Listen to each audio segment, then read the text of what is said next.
फिर आगे किन बातों से डायरेक्शन मिलेगा यहाँ से? हाँ, ये बहुत अच्छा सवाल है। और आगे डायरेक्शन के लिहाज से आपको फिर मैं वही कहूँगा जो अभी मैं बता रहा हूँ, कच्चे तेल पर रखिए नजर। कच्चा तेल ही निर्णायक फैक्टर है बाजार के लिए आगे बढ़ने के लिए या घटने के लिए। $90 और इसके नीचे आकर टिकने पर कच्चे तेल में अगर इस तरह की गिरावट होती है तो बाजार की तेजी और बढ़ेगी। अभी तक हम क्या मान के चल रहे हैं, हम ये मान के चल रहे हैं 90-92 के आसपास आकर कच्चा तेल रुक जाएगा, इससे नीचे नहीं जाएगा अभी तक के जो रेलों में। अगर 90 को तोड़कर नीचे रहने वाला है तो फिर कच्चे तेल की वजह से तेजी और बढ़ेगी। अभी हम ये मान रहे हैं ऊपर में $100 के आसपास आएगा तो रुक जाएगा, $100 के ऊपर नहीं जाना चाहिए। लेकिन $100 के ऊपर निकलकर फिर से तेजी दिखाने लगे, टिकने लगे तो हमारी तेजी पर ब्रेक लग जाएगा। या तो कच्चे तेल की तेजी हो सकती है या मार्केट की हो सकती है, दोनों की एक साथ नहीं हो सकती। करेक्ट, दो चीज़ें।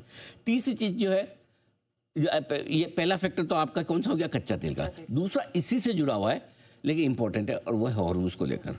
हॉर्मुज से के खुलने को लेकर किस तरह के संकेत आते हैं? एक तो संकेत आते हैं फिर से हॉर्मुज बंद कर रहे हैं, बंद करें तो कच्चा तेल भी आपका बढ़ जाएगा ऐसा। दूसरा एक खुल रहा है लेकिन कितना, 15-16 जहाज से क्या 50 जहाज हो जाते हैं आजकल में, या पुराने 100-125 हो जाते हैं। जिस दिन 100-125 हो गए पुराने, आपका कच्चा तेल भी हो सकता है 80-85 की रेंज में आ जाए और आपका फर्स्ट क्लास काम हो जाए।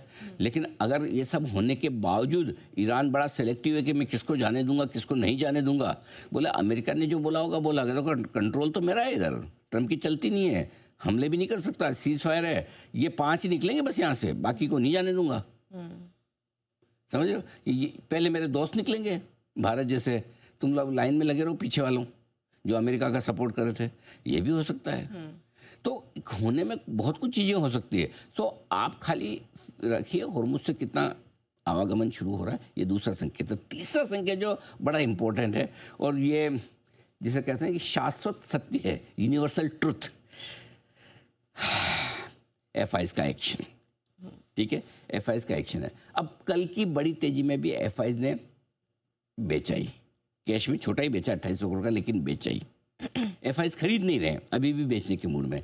हाँ, कल फ्यूचर्स में थोड़ी बहुत शॉर्ट कवरिंग जरूर FIs ने की है, लेकिन वो थोड़ी बहुत छोटी सी शॉर्ट कवरिंग होती दिखी है जो आपके लिए कल FIs की तरफ से हुई। अब बड़ी बात यह कि किसी भी तरह की कोई भी खबर आए मार्केट में, FIs जोश नहीं आता।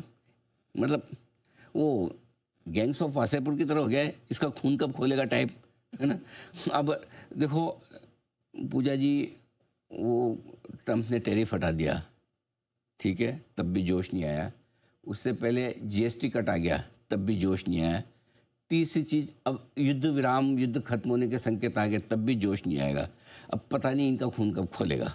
तो अभी भी देखिए, कल भी मतलब थोड़ा बहुत बेचा ही है कैश में, और FNO में थोड़ा बहुत खरीदा है, नेट थोड़ा खरीदा है, लेकिन थोड़ा सा नाम का। जिस तरह की तेजी बनी है उसके सामने कुछ भी नहीं। सो मेरा ये मानना है कि अल्टीमेटली बड़ा ट्रिगर भारतीय बाजारों के लिए FIs के एक्शन का है ही, इसमें कोई डाउट नहीं। मेक नो मिस्टेक कि जब तक FI पूरी तरह से FIs की 3 तरह की सिचुएशन है। नंबर 1, बेचना बंद करे जो कल किया है। नंबर 2, शॉर्ट कवरिंग शुरू करे जो देखना है अभी बाकी। और नंबर 3, खरीदारी शुरू करे। ये FIs की 3 स्टेज है। अभी तक हम पहली स्टेज को भी जज कर रहे हैं, है ना।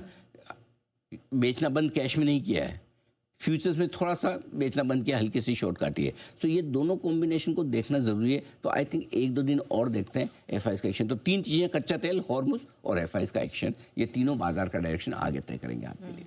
सो फिर